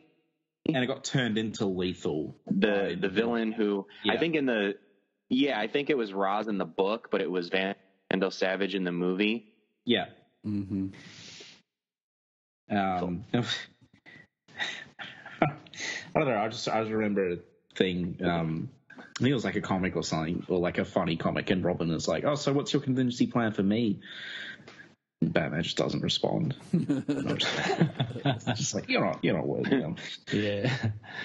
But actually, going back to where we were, I mean, honestly, in my head, I feel like he would have gotten her with sleight of hand. He would have somehow used his like innate dexterity or tricked her to like sort of tying herself up with the lasso. I mean, there are probably ways. I mean, Batman can do anything, can't he? So he's a master manipulator. Yeah. Definitely manipulated her into tying herself. Yeah, that's it. So see, maybe the weakness was betting Wonder Woman. Oh wow! Hey, I have some ideas. Spice things up. Yeah, that's it. Yeah. So cool. All right. So, any other major points then? Yeah, the Green Lanterns. Ah, of course, yes. One. Yeah. So the third act then. Okay. Yep. So. Okay. We kind of went to the end, but this part, I was okay with the leaving out kind of the backstory of Hal Jordan. About being, me too. The prisoner of war, because even in the book, it's a little confusing at first read about exactly what is going on with him and his mental state when it talks about his mind prison, and then when he got out, actually building the prison and everything. Yeah, that was just a little weird. So I was okay with leaving that out. I like that they bring in Jon Stewart and Guy Gardner. That was my favorite part about it. With the Green Lanterns. And they had Phil Lamar doing the voice as Jon Stewart. The other Green Lanterns weren't in the comic? Maybe I remembered wrong. I don't remember them calling them out by name. Okay. Right. So they had like a different mantra, which was cool. I remember that. But the one thing that I hate that they left out was my line that I loved in the book. is when Superman says a thought-based weapon against a person who can move faster than you can, like the speed of thought. Yeah. And That would have been easy to insert. Easy to insert somewhere. And that's just like the one thing in that I was like, man, like that line was just so awesome. Yeah, that was a good line. Yeah, Well, I guess like it's that. like. Sorry, go on. Sorry. Oh, just quickly, I was saying, I like how they kept the infinity box. You know, that technique that they try to get Superman in, because I love that idea in the comic. And but he still breaks through, so that was fun. Yeah. He doesn't break through. He's in it, and it's Wonder Woman that breaks it, because it makes me wonder, had she not? I thought wasn't he cracking it? No, okay, maybe. Yeah. I think he started cracking it, but then they all converged on him and created it in like layer after layer after layer, and squeezed him down into it. And then you hear the clink of her bracelets, and she descends. That's right. This is the one time that which this would have been better had she been like her, like Superman on one side and Luthor on the other. But it's her talking to Superman with the Green Lantern Corps just kind of standing there. And then he goes to punch her, and she catches it. Yeah, and and that's the one time I'm like, dude, that was a dick move. Yeah, this is like, that's the point where like beyond him controlling the world and lobotomizing people. That's the part where you like know that Superman has really gone pretty far, that he's going to attack her when she's there for peace. Yeah. And that's what he was like. It feels like he's not like that though. And this scene is like the bottom of the barrel for the movie for me. This is like my most hated scene. So if people want to indulge me, I will explain why, and then you may all pick my argument apart. Nope. So Superman losing the Green Lanterns. I don't really care about that. It's changing it up a bit, but so she descends from the heavens, garbed in white, with a halo around her head, pretty much, or like the sun behind her. And she's just forcing her wisdom on everyone, and the bad Superman tries to punch her, and she just catches it. And I just felt like, Timotheus, are you in love with Wonder Woman? Because it's like she just comes down, pronounces her judgment, blah, blah, and she's like acting like this absolute authority and stuff. And I'm like, seriously? What am I watching right now? Did this just turn into like fan fiction or something? Because it just felt so forced to me. I just like hated it. It was because it just painted her in this literal angelic light when I just don't think she's really done anything to justify it. And she says she comes in peace, but she's still like not likable at all. But yeah, I'll leave it to you guys. No, I agree with like the symbolism of her coming down to be angelic and to broker peace works, but I would have preferred, like I said, if it would have been like she had almost come down holding Luthor. Like she had grabbed Luthor and she's basically standing there holding Luthor and holding Superman. And like, all right, we're going to work this out. But, she just she just confronts Cal. Yeah. And then she's like, Themyscira is done. We will block ourselves away from the world. And once again, it's a powerful statement. It's powerful, but is it earned? Did we do anything enough for Wonder Woman for her to actually earn that action? Well, we know my opinion on that. And that's the thing. It's like you shortcut to get to this character, but it's like we didn't get enough of her and her actions and her storyline to justify this. And it's all inferences that we've made or little things that were like, well, this, yes, okay. I see what you're saying. I see where they were going, but it just wasn't.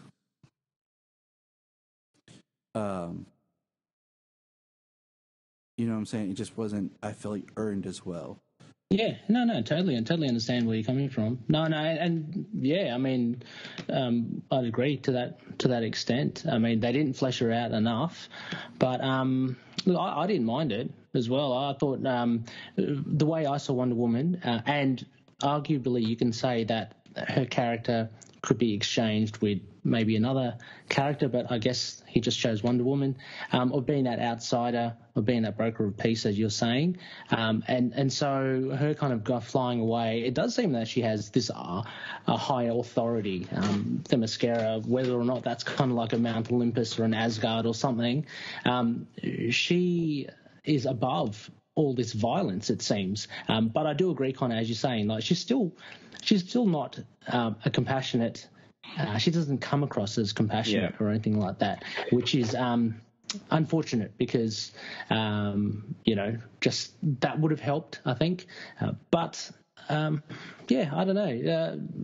I like that she stepped in like she did.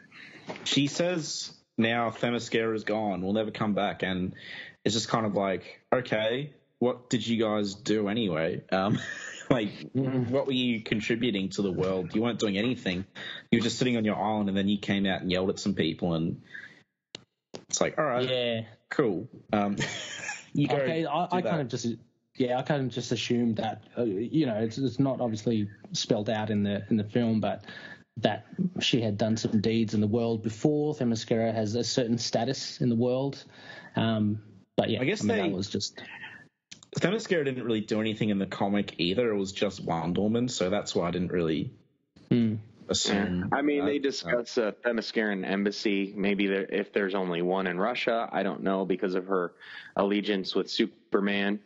But I think it's the idea that they open themselves up, they open their borders up to enter man's world to try and share their ideals of peace, because they have had peace for thousands of years, and try and open that up and give those ideas to the world.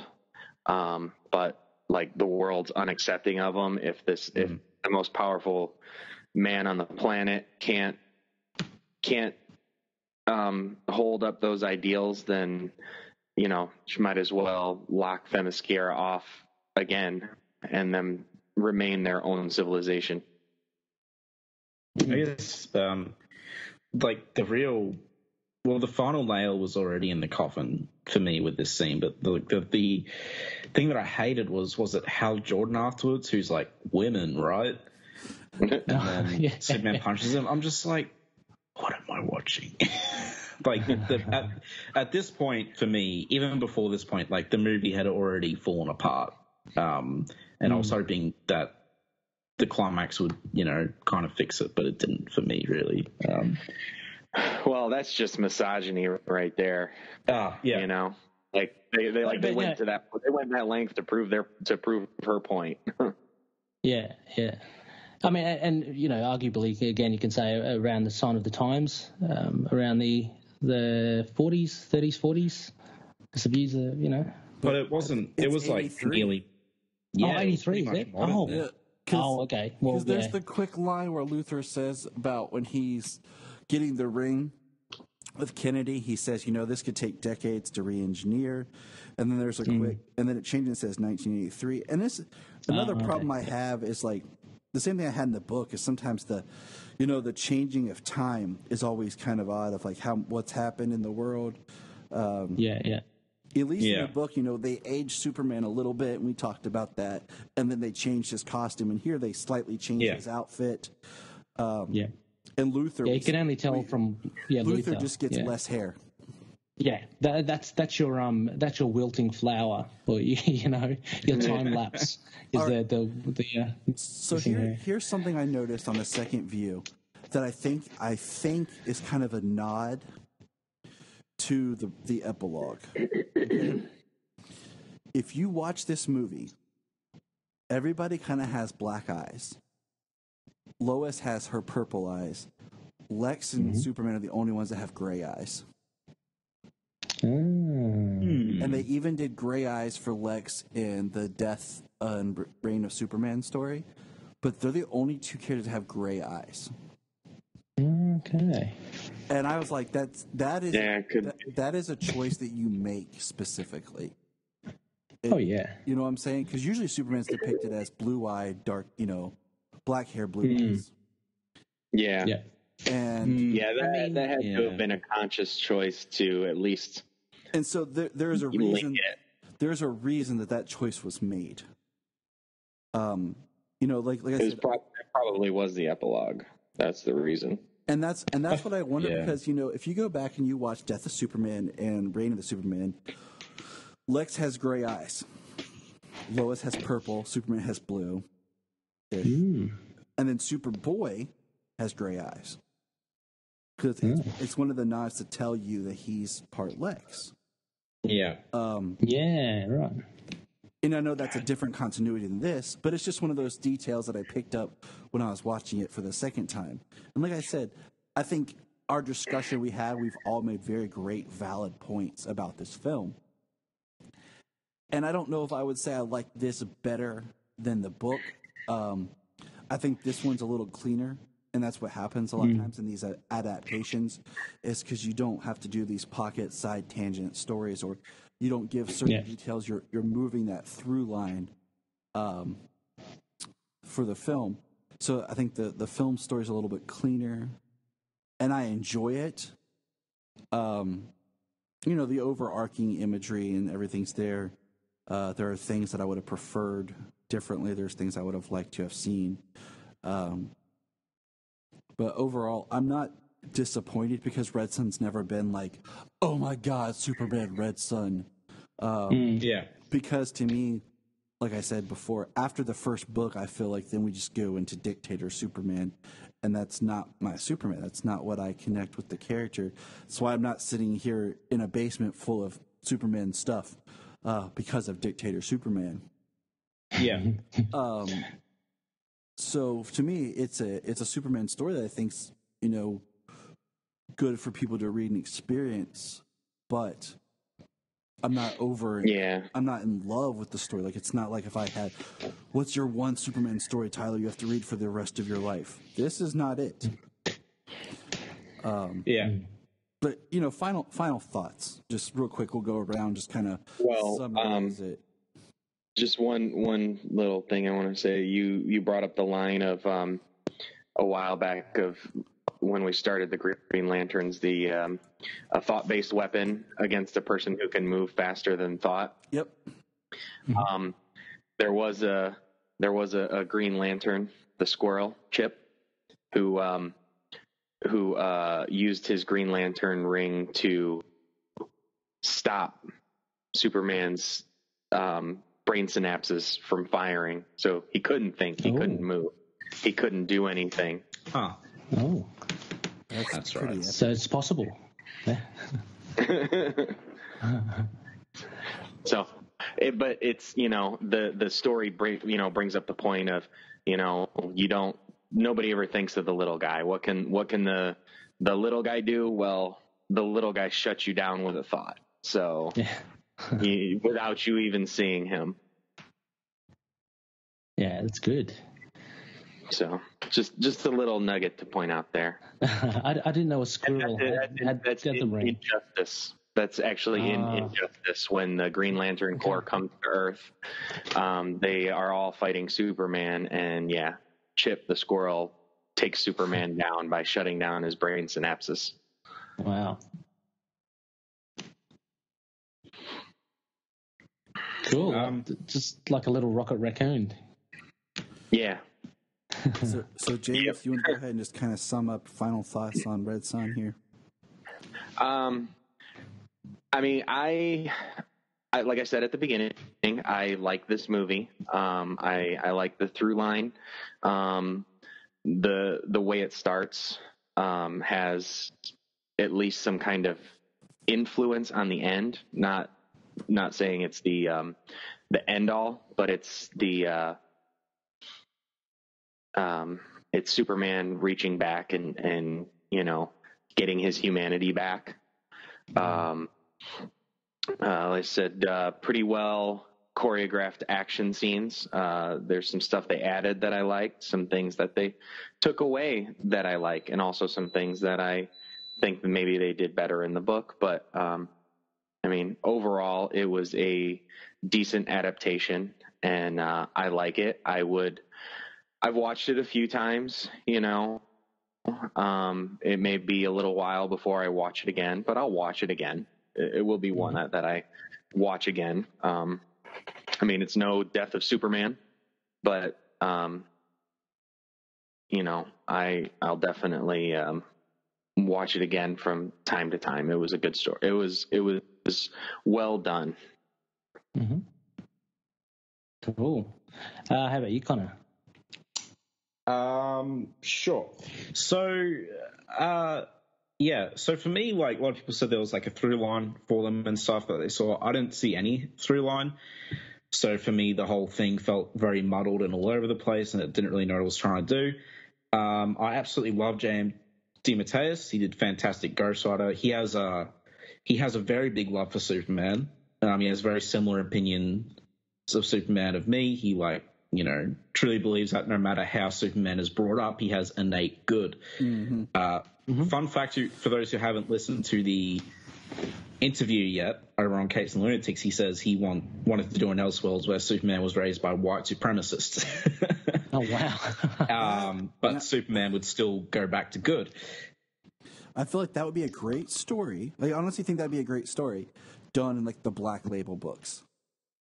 Yeah. Well, I think you would have some atrocities in that for sure. Some nasty violence.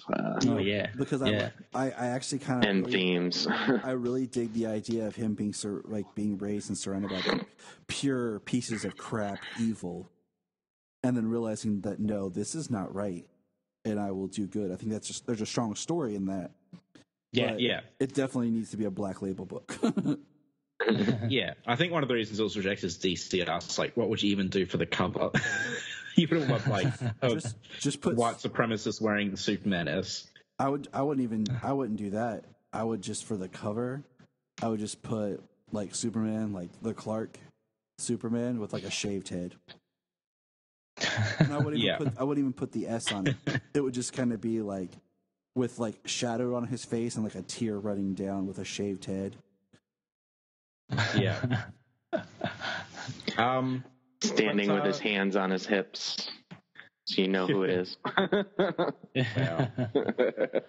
Yeah. And he says no matter how evil Superman is, he always comes back, stuff like that, because it's innate good. So my point is here, I love J.M. DeMatteis. So I guess I had decent expectations of this movie, but I didn't like it. I liked the first half, even though I thought the animation was really flat. Unfortunately, this movie just didn't do it for me. I much prefer the comic, and again, I don't consider the comic to be like one of the be-all end-all Superman stories. I really respect the comic. I think it's really good, and I think there's a lot of great ideas in it, but it's not perfect. But this movie, I really didn't enjoy it. I felt it was all over the place, and the biggest con for me was just the absolutely flat animation. I just can't get past it, unfortunately. So I think I did a review on Letterboxd and I ended up giving it, I think, like 2 out of 5 stars. Will I watch it again? Maybe one day. I don't recommend watch it at least one more time. Maybe soon, just because I felt like when I watched it a second time, I got a little bit more perspective of the film itself. Okay. And what they were doing with. And then after that, if you're like, I hate this thing, okay, I got you. But that's just my recommend. It's like so many kind of these adaptations, my first viewing is so much of like taking it in, processing the differences, and then trying to watch it again for what they've given me. And be like, do I like what I have at all? Not thinking about what they didn't do. So, I mean, I'll try that, but like the differences wasn't a thing for me. Like I wasn't really comparing it to the comic, or I was actively trying not to anyway in my review and viewing. I was trying to treat it as its own thing, and as its own thing, I feel like it doesn't hold up. But I will watch it again. I will give it another shot. But yeah, so unfortunately it's a thumbs down from me. Yeah. Well, just going off the discussion Connor and I had this morning, a little different from Connor's. I really enjoyed it. I equally, similar to you, Tyler, I equally enjoyed the comic and the film. Not comparing them at all. I find them just both enjoyable in their own right. I found the writing quite tight. I found the ideas very clear as to where J.M. DeMatteis wanted to go with the story. As I mentioned, he trimmed a lot of stuff which needed to be done. I mean, you're never going to encapsulate something in an adaptation. It's its own art form in itself. So I found the pacing worked well. The action scenes were great. I do love my action scenes. The acting and the soundtrack was really good. Animation, as I mentioned at the top, I haven't watched enough of these things, but I've kind of accepted animation to this standard anyway. So whether or not that will need to change if I watch something else, we'll have to see. I'd definitely watch this again. I'd consider buying this Blu-ray of it as well, because I can see myself watching it again, similar to as I can see rereading Red Son. I mean, I can't remember what we rated it in the part one, but I don't think I gave it like a 9 or a 10 out of 10 or anything like that. But it's a decent enough read. There's enough happening in there.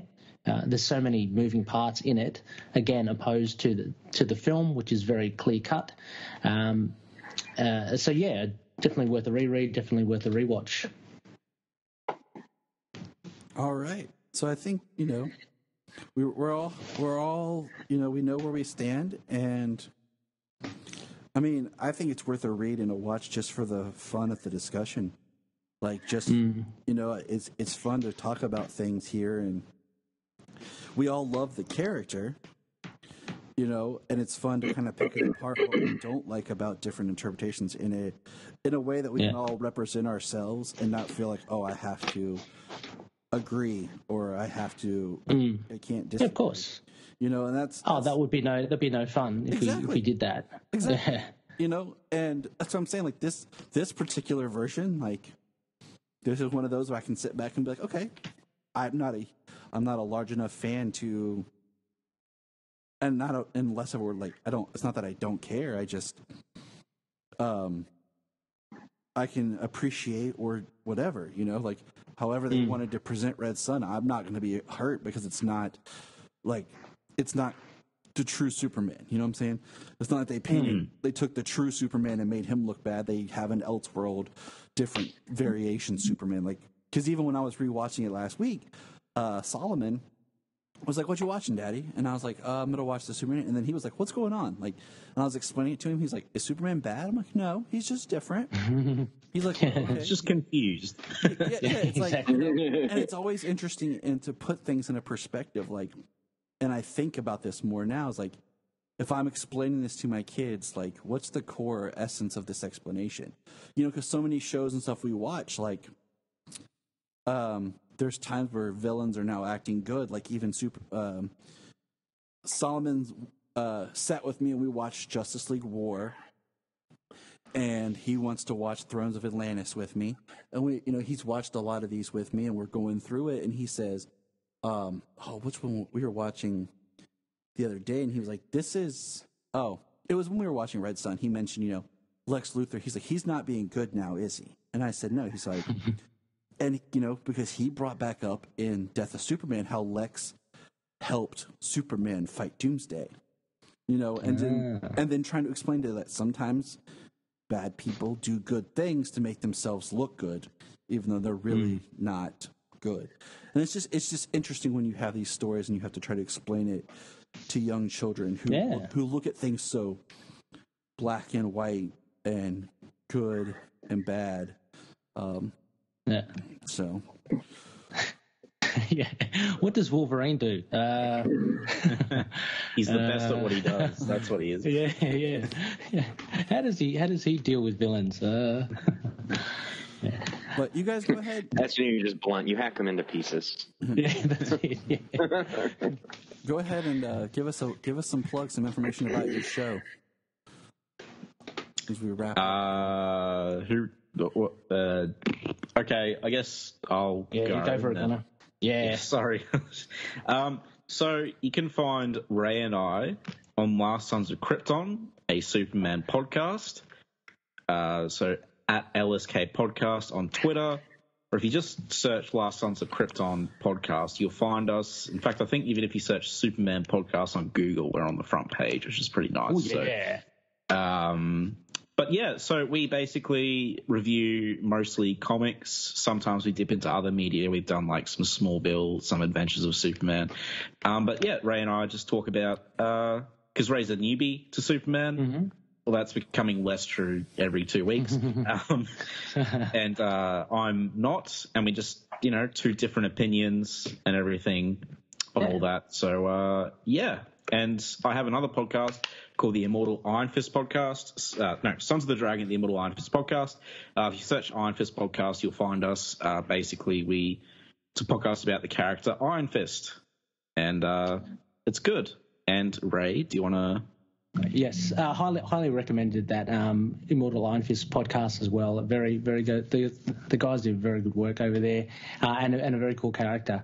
I podcast another character-based show called Into the Night, the Moon Knight podcast. You can find me on at ITK Moon Knight on Twitter or on Facebook, facebook.com/ITK Moon Knight. So we release shows every week or so, talk about comics, classic comics, recent comics, modern comics, action figures, video games, anything to do with Moon Knight, we've got it covered. So, yeah, check us out. I recommend that podcast also. Oh, thank you, sir. It's good. It's great, actually. It's not nearly good. So, yeah. And obviously we recommend Krypton Report as well. Yes. Which we're currently on. Yes. And a huge thank you, guys. Thanks for having it's so us cool. Oh, Yeah. no problem. It was a pleasure. It's fun to mix it up, and it's fun to get different perspectives because, like, James and I have very similar viewpoints, and even then we try to like find the differences and discuss it. And then sometimes that's why we bring Brian on, because he's like, no. we like a lot of the same stuff, and we try to see it from the angles that people we try to see the angles of why people don't like things as well. So we try to see the big picture, not just what we like, and discuss it. So it's nice to hear it from other people as well. Yes. Yeah, no, it's really awesome. I've met a lot of podcasters that are Superman fans through Last Sons of Krypton and you guys, and it's just cool to see how everyone loves the character, and we all have some of us pretty different opinions on why we like them, but like it's nudge, wink, wink. No, I wasn't talking about that at all. I'm just saying no. Well, you despise Injustice. I love reading Injustice. I love when Superman goes bad the way he goes bad in that book. You still love the character as well. To each his own. Yeah, exactly. It's an 80-plus-year-old character that has done countless interpretations and changes that it's just fun to what draws you in about the character. What do you like? What do you not like? What versions do people love that you're just like, I don't feel it. Yeah. But that's okay. Yeah. And it's okay to have different thoughts, people. Definitely. Listeners out there, it is okay for you to think for yourself. Yeah, stop. Superman fandom's terrible for getting into horrendous internet fights. It's like, guys, try and act like the character that you're supposedly so in love with. I'm sure. Exactly. It's okay for everybody to love their own version of Superman, because there are so many. For sure. Like Trunks versus no Trunks. Like, really? Oh my lord. Or Reeve versus Cavill. I mean.